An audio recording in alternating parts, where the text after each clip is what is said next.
ಈ ಎಪಿಸೋಡ್ ಶುರು ಆಗುತ್ತದೆ. ಜಾನ್ ಸ್ನೋ, ಸರ್ ಡಾವೋಸ್ ಮತ್ತು ಇನ್ನು ಕೆಲವು ಸ್ಟಾರ್ಕ್ ಸೈನಿಕರು ಡ್ರ್ಯಾಗನ್ ಸ್ಟೋನ್ಗೆ ತಲುಪಿದ್ದಾರೆ. ಇವರು ಇಲ್ಲಿಗೆ ಬರುವ ಕಾರಣ ಈ ಡ್ರ್ಯಾಗನ್ ಗ್ಲಾಸ್. ವೈಟ್ ವಾಕರ್ಸ್ ಈ ಡ್ರ್ಯಾಗನ್ ಗ್ಲಾಸ್ಗಳಿಂದ ಬೇಗನೆ ಸಾಯುತ್ತವೆ.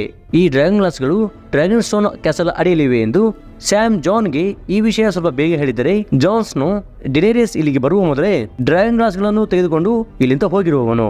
ಈಗಿಲ್ಲಿ queen Daenerys target ನಿಂತಾಳೆ. Dragon glass ಗಳನ್ನು ಪಡೆಯಲು ಇವನಿಗೆ ಡಿನೇರಿಯಸ್ ನ ಪರ್ಮಿಷನ್ ಬೇಕಾಗಿರುತ್ತದೆ. ಜೊತೆಗೆ ಡಿನೇರಿಯಸ್ ಬಳಿ ದೊಡ್ಡ ಆರ್ಮಿ ಇದೆ, ಡ್ರ್ಯಾಗನ್ಸ್ ಗಳಿವೆ. ಈ ವೈಟ್ ವಾಕರ್ಸ್ ವಿರುದ್ಧ ಹೋರಾಡಲು ಸಹಾಯ ಕೇಳಲು ಬಂದಿದ್ದಾನೆ. ಇವರನ್ನು ಡ್ರ್ಯಾಗನ್ ಸ್ಟೋನ್ಗೆ ವೆಲ್ಕಮ್ ಮಾಡುತ್ತಾರೆ ಟೀರಿಯನ್ ಮತ್ತು ಮಿಸಂಡೆ. ದಾರಿಯಲ್ಲಿ ಹೋಗುತ್ತಾ ಟೀರಿಯನ್ ಮತ್ತು ಜಾನ್ ತಮ್ಮಿಬ್ಬರ ಮೊದಲ ಮತ್ತು ಕೊನೆಯ ಭೇಟಿಯನ್ನು ನೆನಪಿಸುತ್ತಾರೆ. ಟೀರಿಯನ್ ಸಾನ್ಸಾಳ ಯೋಗಕ್ಷೇಮ ಕೇಳುತ್ತಾನೆ.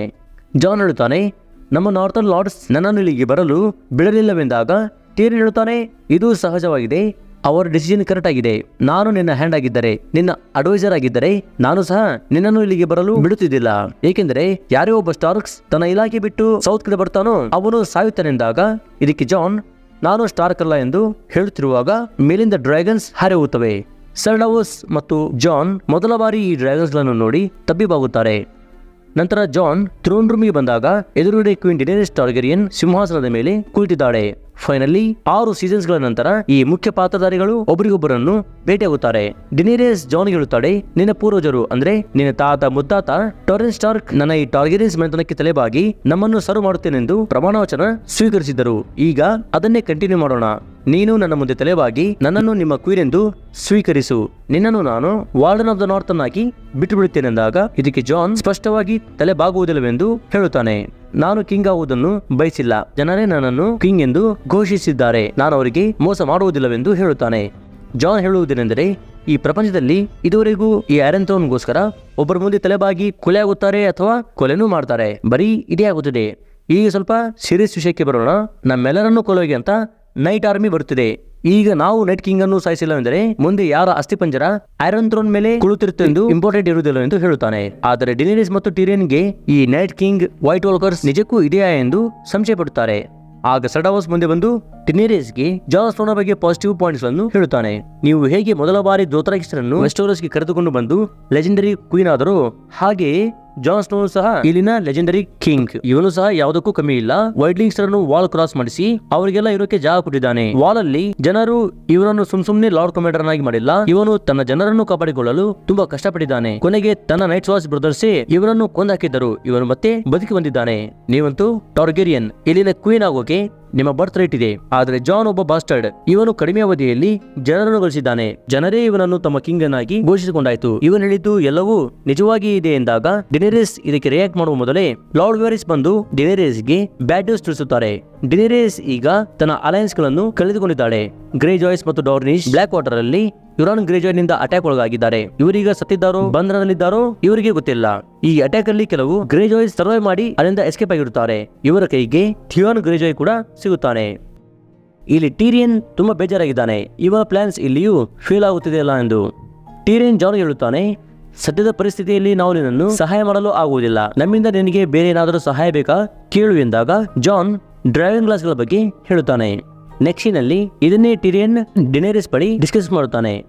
ನಾವು ನಮ್ಮ ಜನರನ್ನು ಕಳೆದುಕೊಂಡಿದ್ದೇವೆಂದು ಟೆನ್ಷನ್ ಆಗಿದ್ದರೆ ಅವನು ಈ ಗ್ಲಾಸ್ಗಳಿಗೆ ಅಷ್ಟು ಮಹತ್ವ ಕೊಡುತ್ತಿದ್ದಾನೆಂದಾಗ ಇಲ್ಲಿ ಟೀರಿಯನ್ ತನ್ನ ಬುದ್ಧಿ ಉಪಯೋಗಿಸುತ್ತಾನೆ. ಈಗ ಹೇಗೂ ನಾವು ನಮ್ಮ ಅಲಯನ್ಸ್ ಅನ್ನು ಕಳೆದುಕೊಂಡಿದ್ದೇವೆ. ಈಗಿರೋದೇ ಒಂದು ಭಾಗ. ಜಾನ್ ಸ್ನೋ ಇಡೀ ನಾರ್ತ್ ಗೆನೆ ಕಿಂಗ್. ಅವನನ್ನು ಈಗ ತಲೆಬಾಗು ಅಂತ ಫೋರ್ಸ್ ಮಾಡೋ ಬದಲು ಅವನಿಗೆ ಏನ್ ಬೇಕಾಗಿದೆಯೋ ಅದನ್ನು ಕೊಟ್ಟು ಬಿಡೋಣ. ಈ ಡ್ರ್ಯಾಗನ್ ಗ್ಲಾಸ್ ಗಳು ಎಲ್ಲಿರುವುದೇ ನಮಗೆ ಗೊತ್ತಿರಲಿಲ್ಲ. ಇವುಗಳಿಂದ ನಮಗೇನು ಪ್ರಯೋಜನವಿಲ್ಲ. ಅವನಿಗಾದರೂ ಕೊಡೋಣ. ಮುಂದೆ ಅವನು ನಮ್ಮ ಸಹಾಯಕ್ಕೆ ಬರ್ತಾನೆಂದಾಗ ಡಿನೇರಿಯಸ್ ಜಾನ್ ಅನ್ನು ಕರೆದು, ಆಯ್ತು, ನಿನಗೆ ಎಷ್ಟು ಡ್ರ್ಯಾಗನ್ ಗ್ಲಾಸ್ ಗಳು ಬೇಕು ತೆಗೆದುಕೊಂಡು ಹೋಗು. ಬೇಕಾದರೆ ಮೈನಿಂಗ್ ಮಾಡಲು ನಮ್ಮ ಜನರನ್ನು ಸಹ ಕಳಿಸಿಕೊಡುತ್ತೇನೆಂದಾಗ ಜಾನ್ ಖುಷಿಯಿಂದ, ಹಾಗಾದರೆ ನೀವು ನನ್ನ ಮಾತುಗಳನ್ನು ನಂಬಿದ್ದೀರಾ? ಅದಕ್ಕೆ ಡಿನೇರಿಯಸ್ ಮೊದಲು ಕೆಲಸ ಸ್ಟಾರ್ಟ್ ಮಾಡಿ ಎಂದು ಹೇಳಿ ತನ್ನ ಡ್ರ್ಯಾಗನ್ಸ್ ಗಳಿಗೆ ಇಟ್ಟಂತ ಹೆಸರಿನ ಬಗ್ಗೆ ಹೇಳುತ್ತಾಳೆ. ದೊಡ್ಡ ಡ್ರ್ಯಾಗನ್ ಡ್ರೋಗಾನ್, ಕಾಲ್ ಡ್ರೋಗಾನ್ ಹೆಸರು ಇನ್ಸ್ಪೈರ್ ಆಗಿರುತ್ತದೆ. ಹಾಗೂ ಇನ್ನುಳಿದ 2 ಡ್ರ್ಯಾಗನ್ಸ್ ಗಳಿಗೆ ಇವರ ಸಹೋದರರ ಹೆಸರನ್ನು ಇಟ್ಟಿರುತ್ತಾಳೆ. ವಿಸೆರಿಸ್, ವಿಸೆರಿಯನ್, ರೆಗಾರ್, ರೆಗಾಲ್.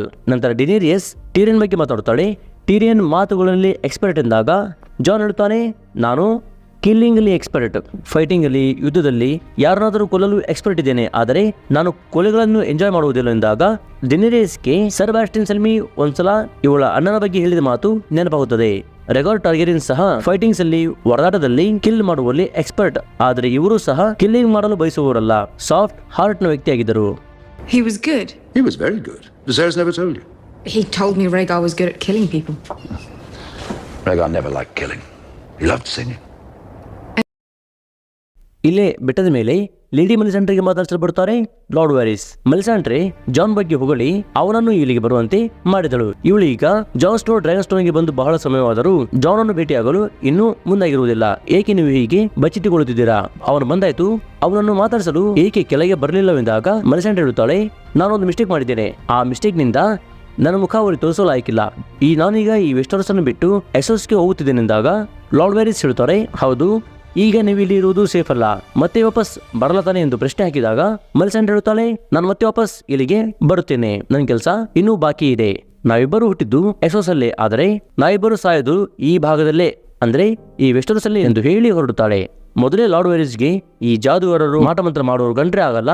ಮೆಲಿಸಾಂಡ್ರೆ ಹೋದ್ಲು, ಹೋಗುವಾಗ ಇವನ್ ತಲೆಗೆ ಹುಳ ಬಿಟ್ಟು ಹೋದ್ಲು. ವಿಂಟರ್ಫೆಲ್ ಅಲ್ಲಿ ಲಿಟಲ್ ಫಿಂಗರ್ ಸಾನ್ಸಾಗೆ ಲೆಕ್ಚರ್ ಮೇಲೆ ಲೆಕ್ಚರ್ ಕೊಡ್ತಲೇ ಇದ್ದಾನೆ. ಯಾರು ನಮ್ಮವರಲ್ಲ, ಇಲ್ಲಿರುವ ಪ್ರತಿಯೊಬ್ಬರು ಶತ್ರುಗಳೇ, ನಿನ್ನ ಹುಷಾರಲ್ಲೇ ನೀನಿರು, ಇಲ್ಲಿ ನಿನಗೆ ಏನೂ ಸರ್ಪ್ರೈಸ್ ಇರಲ್ಲ, ಬರೀ ದುಃಖಗಳೇ ಎಂದು ಹೇಳುತ್ತಿರುವಾಗ ಸಾನ್ಸಾಗೆ ಒಂದು ಸರ್ಪ್ರೈಸ್ ಆಗುವಂತ ಸುದ್ದಿ ತಲುಪುತ್ತದೆ. ಇವಳ ಕಳೆದು ಹೋದ ಸಹೋದರ ಬ್ರ್ಯಾನ್ ಮನೆಗೆ ವಾಪಸ್ ಬಂದಿದ್ದಾನೆ. ಸಾನ್ಸಾ ಇವನನ್ನು ನೋಡಿ ಕಣ್ಣೀರು ಹಾಕಿ ಇವನನ್ನು ಅಪ್ಪಿಕೊಳ್ಳುತ್ತಾಳೆ. ಬ್ರ್ಯಾನ್ ಈಗ ಥ್ರೇಡ್ ಡ್ರಿವನ್. ಇವನು ತನ್ನ ವಿಷನ್ಸ್ ಗಳಲ್ಲಿ ಬಹಳಷ್ಟು ಕ್ರೂರ ದೃಶ್ಯಗಳನ್ನು ನೋಡಿದ್ದಾನೆ. ಯಾರ್ಯಾರ ಜೀವನದಲ್ಲಿ ಏನೇನು ಆಗಿದೆ ಎಂಬ ಪ್ರತಿಯೊಂದನ್ನು ನೋಡಿದ್ದಾನೆ. ಅದಕ್ಕಾಗಿ ಇವನ ಮುಖದ ಮೇಲೆ ಎಕ್ಸ್ಪ್ರೆಷನ್ಸ್ ಇರುವುದಿಲ್ಲ. ನೆಕ್ಸ್ಟ್ ಇಲ್ಲಿ ನೋಡುತ್ತೇವೆ, ಸಾನ್ಸಾ ಮತ್ತು ಬ್ರ್ಯಾನ್ ವೇರ್ವುಡ್ ಟ್ರೀ ಕೆಳಗೆ ಕುಳಿತಿದ್ದಾರೆ. ಸಾನ್ಸಾ ಬ್ರ್ಯಾನ್ಗೆ ಈ ಥ್ರೇಡ್ ಡ್ರಿವನ್ ಎಂದರೇನು, ಅದರ ಪವರ್ ಬಗ್ಗೆ ಕೇಳಿದಾಗ ಬ್ರ್ಯಾನ್ ಜಸ್ಟ್ ಒಂದು ಕ್ಲೂ ಕೊಡುತ್ತಾನೆ. ನಾನು ಪ್ರತಿಯೊಬ್ಬರ ಜೀವನ ಚರಿತ್ರೆ ನೋಡಿ ಬಂದಿದ್ದೇನೆ. ಇದೇ ಮನೆಯಲ್ಲಿ, ನಮ್ಮ ಮನೆಯಲ್ಲೇ ನಿನ್ನ ಫಸ್ಟ್ ನೈಟ್ ಹೇಗಾಯ್ತು ಅಂತ ಹೇಳಿದ ಕೂಡಲೇ ಸಾನ್ಸಾ ತುಂಬಾ ಅಪ್ಸೆಟ್ ಆಗಿ ಇಲ್ಲಿಂದ ಎದ್ದೋಗುತ್ತಾಳೆ. ಇವನು ಎಕ್ಸಾಂಪಲ್ ಕೊಡೋಕೆ ಬೇರೆ ಸಿಚುವೇಶನ್ಗಳನ್ನು ಹೇಳಬಹುದಿತ್ತಲ್ವಾ, ಹೋಗಿ ಇದನ್ನೇ ಹೇಳಬೇಕಿತ್ತಾ? ಕಿಂಗ್ಸ್ ಲ್ಯಾಂಡಿಂಗ್ ಅಲ್ಲಿ ಯುರಾನ್ ಗ್ರೇಜಾಯ್ ಸರ್ಸಿಗೋಸ್ಕರ ಗಿಫ್ಟ್ಸ್ ಗಳನ್ನು ತಂದಿದ್ದಾನೆ. ಎಲರಿಯಾ ಕ್ವೀನ್ ಸರ್ಸಿಯ ಮಗಳನ್ನು ಕೊಂದಿದ್ದಾಳೆ. ಯುರಾನ್ ಸರ್ಸಿಗೆ, ನಾನು ನಿಮಗೆ ಗಿಫ್ಟ್ ತಂದಿದ್ದೇನೆ, ನನಗೇನ್ ಬೇಕಾಗಿದೆಯೋ ಅದು ಯಾವಾಗ ಸಿಗುತ್ತೆ ಎಂದಾಗ ಸರ್ಸಿ, ಈ ಎಲ್ಲ ಯುದ್ಧ ಮುಗಿಲಿ, ಆಮೇಲೆ ನಿನಗೇನ್ ಬೇಕೋ ಕೊಡುತ್ತೇನೆಂದು ಹೇಳುತ್ತಾಳೆ. ನೆಕ್ಸ್ಟ್ ನಲ್ಲಿ ಎಲರಿಯಾ ಮತ್ತು ಈಕೆ ಮಗಳು ಟಿಯಾನಲನ್ನು ಅಪೋಸಿಟ್ ಕಟ್ಟಾಕಿರುತ್ತಾರೆ. ಸರ್ಸಿ ಎಲರಿಯಾ ಹೇಳುತ್ತಾಳೆ, ನಿನ್ನ ಲವರ್ ಆಬ್ರಿನ್ ತಾನೇ ಖುದ್ದಾಗಿ ಮೌಂಟೇನ್ ಜೊತೆ ಫೈಟ್ ಮಾಡಲು ತೀರ್ಮಾನಿಸಿ ಅವನು ಸಾವನ್ನಪ್ಪಿದ. ಇದರಲ್ಲಿ ನನ್ನ ಮಗಳದೇನು ತಪ್ಪಿದೆ? ಆ ಪುಟ್ಟ ಬಾಲಕಿ ನಿನಗೇನು ದ್ರೋಹ ಮಾಡಿದಾಳೆಂದು ಪ್ರಶ್ನೆ ಆಗುತ್ತಾಳೆ. ಸರ್ಸಿಯ ಈ ಪಾಯಿಂಟ್ ಕರೆಕ್ಟ್ ಆಗಿದೆ, ಆದರೆ ಎಲರಿಯಾ ಆಲ್ರೆಡಿ ಮಾರ್ಸೆಲ್ ಅನ್ನು ಕೊಂದಾಗಿದ್ದಾಳೆ. ಇವಳು ಮಾಡಿದ ತಪ್ಪಿಗೆ ತಕ್ಕ ಶಿಕ್ಷೆ ಆಗಲೇಬೇಕೆಂದು ಸರ್ಸಿ ಈಗ ಕೊಡ್ತಿದ್ದಾಳೆ. ನಿನ್ನ ಮಗಳು ನೋಡೋಕೆ ತುಂಬಾ ಸುಂದರವಾಗಿದ್ದಾಳೆ, ಪಕ್ಕಾ ಡಾರ್ನಿಶ್ ಬ್ಯೂಟಿ ಎಂದು ಹೇಳಿ ಸರ್ಸಿ ಟಿಯಾನಲ್ ಅನ್ನು ಲಿಪ್ ಕಿಸ್ ಮಾಡುತ್ತಾಳೆ. ಹೇಗೆ ಎಲರಿಯಾ ಮಾರ್ಸೆಲ್ ಅನ್ನು ಕಿಸ್ ಮಾಡಿ ಪಾಯ್ಸನ್ ಅನ್ನು ಟ್ರಾನ್ಸ್ಲೇಟ್ ಮಾಡಲು, ಹಾಗೆಯೇ ಸರ್ಸಿನು ತನ್ನ ಲಿಪ್ಸ್ ಗಳ ಮೇಲೆ ಪಾಯ್ಸನ್ ನಿಂದ ಇವಳಿಗೆ ಕಿಸ್ ಮಾಡುತ್ತಾಳೆ. ಮತ್ತೆ ಕಾಯ್ಬಾರ್ನ್ ಇಮಿಡಿಯೇಟ್ ಆಗಿ ಸರ್ಸಿಗೆ ಪಾಯ್ಸನ್ ನಿಂದ ಆಂಟಿಡೋಟ್ ಅನ್ನು ಕೊಡ್ತಾರೆ. ಸರ್ಸಿ ಎಲರಿಯಾಗೆ ಹೇಳುತ್ತಾಳೆ, ನಿನ್ನ ಕಣ್ಣ ಮುಂದೆನೇ ನಿನ್ನ ಮಗಳನ್ನು ಕಳೆದುಕೊಳ್ಳುವುದನ್ನು ನೋಡು, ಹಾಗೂ ಮಗಳನ್ನು ಕಳೆದುಕೊಳ್ಳುವುದೆಂದರೆ ಎಷ್ಟು ಕಷ್ಟ ಎಂದು ಅನುಭವಿಸು. ಈ 4 ಗೋಡೆ ಮಧ್ಯೆನೇ ನೀನು ನರಳಿ ಸಾಯಬೇಕು. ಈಗ ನೆನಪಿಸಿಕೊ ನಿನ್ನ ಪವರ್ ಎಂದು ಹೇಳಿ ಸರ್ಸಿ ಆಚೆ ಹೊರಡುತ್ತಾಳೆ. ಈಗ ಈ ಮಹಾರಾಣಿಗೆ ನ್ಯಾಯ ಸಿಕ್ಕಿದೆ. ಈ ಎಪಿಸೋಡ್ಗೂ ದ ಕ್ವೀನ್ಸ್ ಜಸ್ಟಿಸ್ ಅಂತ ಹೆಸರು. ಸಿಟಿಡಲ್ಲಿ ಗ್ರೇ ಸ್ಕೇಲ್ ಪೀಡಿತ ಜೋರ್ ಬರ್ಮೂಟ್ ಈಗ ಗುಣಮುಖರಾಗಿದ್ದಾನೆ. ಆರ್ಚ್ ಮಿಸ್ಟರ್ ಎಬ್ರೋಸ್ ಟೆಸ್ಟ್ ಮಾಡಿ ನೋಡಿ ಶಾಕ್ ಆಗುತ್ತಾರೆ. ಗ್ರೇ ಸ್ಕೇಲ್ ಹೇಗೆ ಕ್ಯೂರ್ ಆಯ್ತೆಂದು. ಇದಕ್ಕೆ ಜ್ವರ ಏನು ಹೇಳುವುದಿಲ್ಲ, ಇದರ ಬಗ್ಗೆ ನನಗೇನು ಗೊತ್ತಿಲ್ಲವೆಂದು ಹೇಳುತ್ತಾನೆ. ಸ್ಯಾಮ್ನ ಹೆಸರು ಹೇಳಿದರೆ ಮತ್ತೆ ಇವರು ಸ್ಯಾಮ್ ಅನ್ನು ಸಿಟಿಡಲ್ ನಿಂದ ಟರ್ಮಿನೇಟ್ ಮಾಡ್ತಾರೆ ಎಂದು ಸ್ಯಾಮ್ ಹೇಳಿದನು. ಅದಕ್ಕಾಗಿ ಜ್ವರ ಸ್ಯಾಮ್ನ ಹೆಸರು ಹೇಳುವುದಿಲ್ಲ. ಆದರೂ ಎಬ್ರೋಸ್ಗೆ ಸ್ಯಾಮ್ನ ಮೇಲೆ ಸಂಶಯ ಬರುತ್ತದೆ. ಎಬ್ರೋಸ್ ಸ್ಯಾಮ್ ಅನ್ನು ತನ್ನ ಆಫೀಸ್ಗೆ ಬರಲು ಹೇಳುತ್ತಾರೆ. ಜ್ವರ ಸ್ಯಾಮ್ಗೆ ತನ್ನನ್ನು ಕಾಪಾಡಿದಕ್ಕಾಗಿ ತುಂಬ ಹೃದಯದಿಂದ ಧನ್ಯವಾದಗಳನ್ನು ಸಲ್ಲಿಸಿ ಕ್ವೀನ್ ಡಿನೇರಿಸ್ ಕಡೆಗೆ ಹೋಗಬೇಕೆಂದು ಹೇಳಿ ಹೊರಡುತ್ತಾನೆ.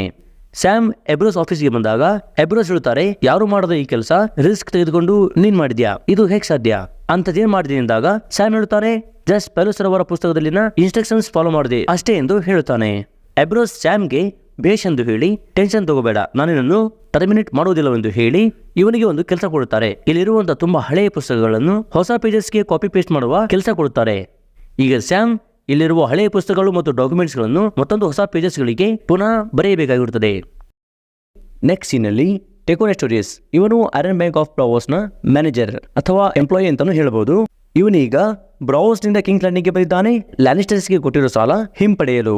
ಟೈಗೋ ಸರ್ಸಿ ಹೇಳುತ್ತಿದ್ದಾನೆ, ನಿಮ್ಮ ಈ ರಾಜ್ಯ ಸಾಲದಲ್ಲಿದೆ, ನೀವೀಗ ಎಲ್ಲಾ ಕಡೆ ಶತ್ರುಗಳಿಂದ ಆವರಿಸಿಕೊಂಡಿದ್ದೀರಾ, ನಿಮ್ಮ ಅಪೋಸಿಟ್ ಡಿನೇರಿಸ್ ಟಾರ್ಗೆಟ್ ಇದ್ದಾಳೆ. ಹೀಗಿರುವಾಗ ನಮ್ಮ ಬ್ಯಾಂಕಿಂದ ತೆಗೆದುಕೊಂಡ ಸಾಲ ಹೇಗೆ ಯಾವಾಗ ತಿರ್ಸ್ತೀರ ಎಂದಾಗ ಸರ್ಸಿ ತನ್ನ ಮನೆತನದ ಪವರ್ ಅನ್ನು ನೆನಪಿಸಿ ಅಲೈಸ್ಟರ್ ಆಲ್ವೇಸ್ ಪೇ ದೇರ್ ಡೆಬ್ಟ್ಸ್ ಎಂದು ಹೇಳಿ ನನಗೆ 15 ದಿವಸಗಳ ಕಾಲಾವಕಾಶ ಕೊಡಿ, ನಾನು ನಿಮ್ಮ ಸಾಲವನ್ನು ಫುಲ್ ಅಂಡ್ ಫೈನಲ್ ಸೆಟಲ್ಮೆಂಟ್ ಮಾಡುತ್ತೇನೆ, ಅಲ್ಲಿಯವರೆಗೆ ನೀವು ಕೂಡ ಇಲ್ಲಿರಬಹುದು, ನಿಮ್ಮ ಊಟ ಉಪಚಾರವೆಲ್ಲ ನಾವು ನೋಡಿಕೊಳ್ಳುತ್ತೇವೆ ಎಂದು ಹೇಳುತ್ತಾಳೆ. ಡ್ರ್ಯಾಗನ್ ಸ್ಟೋರಲ್ಲಿ ಟೀರಿಯನ್ ತನ್ನ ಮುಂದಿನ ಪ್ಲಾನ್ ಅನ್ನು ವಿವರಿಸುತ್ತಿದ್ದಾನೆ. ಟೀರಿಯನ್, ಸರ್ಸಿ ಮತ್ತು ಜೆಮಿ ಈ ಮೂವರು ಕ್ಯಾಸ್ಟಲಿ ರಾಕ್ ಎಂಬಲ್ಲಿ ಹುಟ್ಟಿ ಬೆಳೆದವರು. ಇವರ ತಂದೆ ಟೈವಿನ್ ಲ್ಯಾನಿಸ್ಟರ್ ಒಬ್ಬ ಅಗರ್ಭ ಶ್ರೀಮಂತ.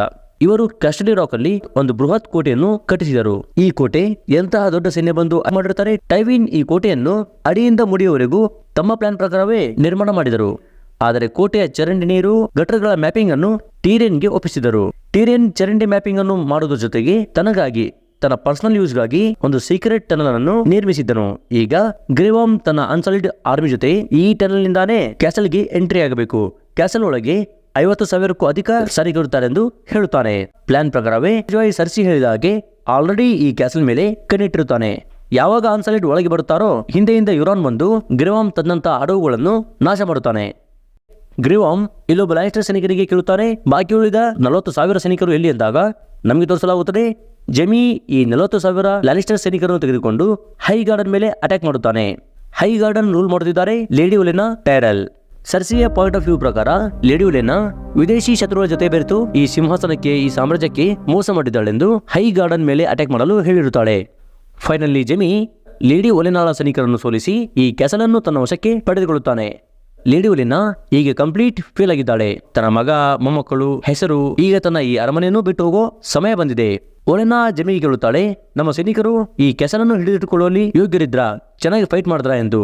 ಇದಕ್ಕೆ ಜೆಮಿ, ಹೌದು, ನಿಮ್ಮ ಸೈನಿಕರು ಯುದ್ಧ ಭೂಮಿಯಲ್ಲಿ ಚೆನ್ನಾಗಿ ಫೈಟ್ ಮಾಡಿದರು, ತುಂಬಾ ಸ್ಟ್ರಾಂಗ್ ಆಗಿದ್ದರು ಎಂದು ಹೇಳುತ್ತಾನೆ.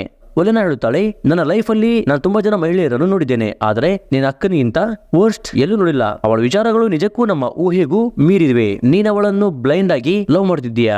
ಈ ನಿನ್ನ ಲವ್ವೇ ನಿನ್ನನ್ನು ಒಂದ್ಸಲ ಕೆಳಗೆ ಬೀಳಿಸುತ್ತೆಂದು ಅಡ್ವೈಸು ಕೊಡುತ್ತಾಳೆ. ಆದ್ರೆ ಈಗ ಜೆಮಿಗೆ ಏನ್ ಹೇಳಿದರೂ ಇವನು ಸರ್ಸಿಯನ್ನು ಬಿಟ್ಕೊಡುವುದಿಲ್ಲ.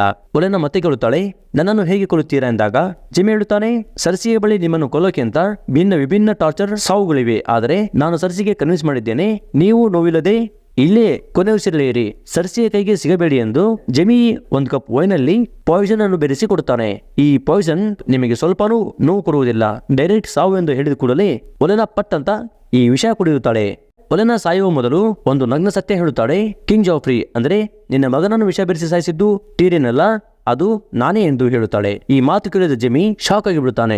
ವಿನಾಕಾರಣ ಏನೂ ತಪ್ಪು ಮಾಡದಿರೋ ನನ್ನ ಸಹೋದರನನ್ನು ಸುಮ್ಮನೆ ಹಿಂಸೆ ಮಾಡಿದ್ರಲ್ಲ ಅಂತಾನು ಇವನು ಬೇಜಾರಾಗಿ ಇಲ್ಲಿಂದ ಹೊರಡುತ್ತಾನೆ. Finally lady Olenna Tyrell of Highgarden ಇಲ್ಲಿ ಸಾವನ್ನಪ್ಪುತ್ತಾಳೆ. ಇಲ್ಲಿಗೆ ಮುಕ್ತಾಯವಾಗುತ್ತದೆ Game of Thrones season 7 episode number 3.